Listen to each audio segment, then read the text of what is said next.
I've got my friend here to help me because someone needs to hold the chicken in place while we do all those treatments, and I just hope that the chicken will be calm enough and respectful.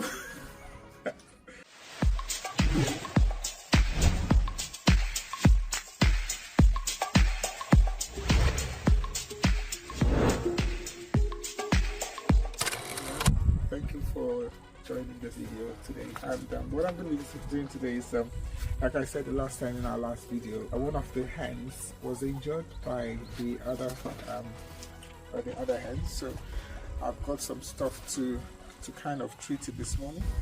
I've bought the antimicrobial powder.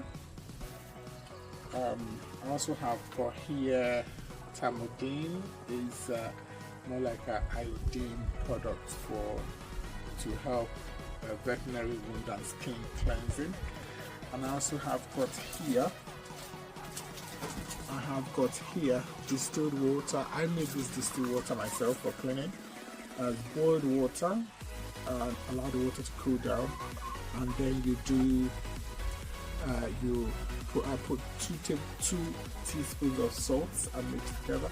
I also have my cotton buds here to apply to treat this.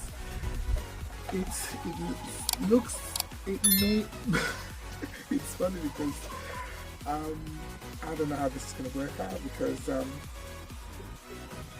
I've got my friend here to help me because someone needs to hold the chicken in place while we do all those treatments, and I just hope that the chicken will be calm enough and respectful.